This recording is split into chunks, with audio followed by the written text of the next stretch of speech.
আসসালামু আলাইকুম।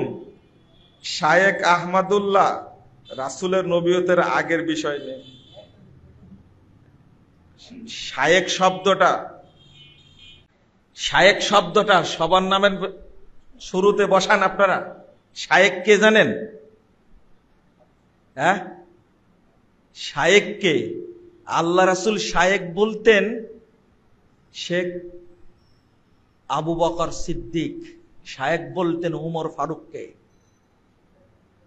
আর এর মর্যাদা আপনারা নষ্ট করে ফেলেছেন, তাই না? কি নামটা বলেছেন? যার মানহাজই ঠিক না, আকীদা ঠিক না, শায়েখ মারি দিলেন একবারে।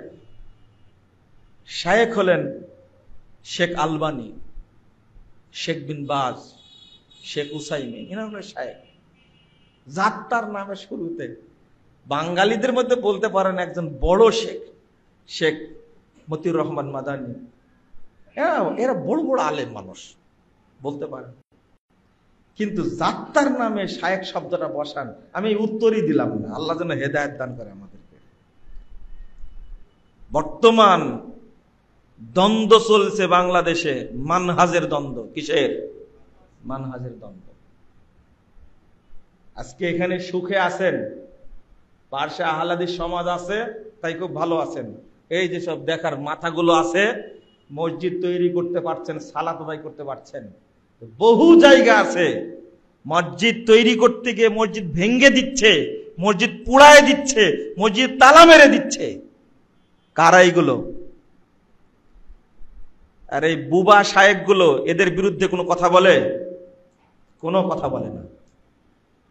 আমি কথাগুলো বলি এই জন্য আমার দোষ বেশি, তাই না? মসজিদ পুড়ায় দিবে আর আমি কথা বলবো না? মসজিদ কারো বাপের সম্পদ? ওয়া আন্নাল মাসাজিদা লিল্লাহ। মসজিদ কার ঘর? আল্লাহর ঘর। আল্লাহর ঘর যখন পুড়িয়ে দেওয়া হয়, যাদের অন্তর কাঁপে না, এরা কখনো শায়েখ হতে পারে না, এরা শয়তান হতে পারে। এটা মনে রাখবেন। যারাই কথা বলে না, এরা সাপোর্ট করে যে আহলে হাদিস মসজিদগুলো সব পুড়িয়ে দেওয়া হোক, সব ভেঙে দেওয়া হোক। একজন বেঁচে থাকতে এই দাওয়াত চলবে ইনশাআল্লাহ। অত সহজ না। শেষ বেলায় রাগাই দিলেন। আমি কোরআনের হাফেজ, আলহামদুলিল্লাহ, আমি শুদ্ধভাবে কোরআন পড়তে পারি। তাহলে একজন অকারী ইমাম যার তেলাওয়াত ঠিক না, তার পিছনে কি আমার সালাত হবে? অকারী তেলাওয়াত ঠিক না, তেলাওয়াত ঠিক না বলতে কি বুঝেন আপনারা? এটা হলো এক নম্বর বিষয়। তেলাওয়াত ঠিক না বলতে কি বুঝায়? তেলাওয়াতে ভুল হলে সুজদা লাগে? বলেন দেখি, উত্তর দে। লাগে? লাগে? লাগে না। এরকম কোনো হাদিসও নাই। ইমাম ভুল করলো সুজদা লাগে, এরকম কোনো হাদিস নাই।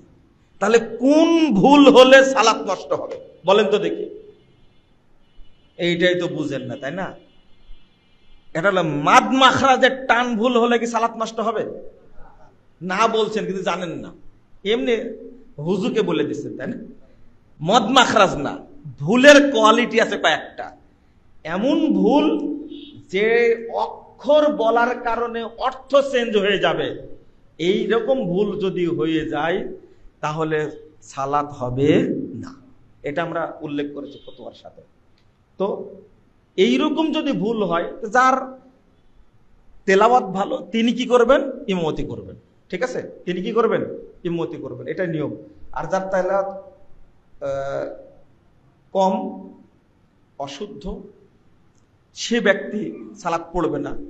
যার তেলাওয়াত ভালো তিনি সালাত করবেন। জাযাকুমুল্লাহ খায়রান।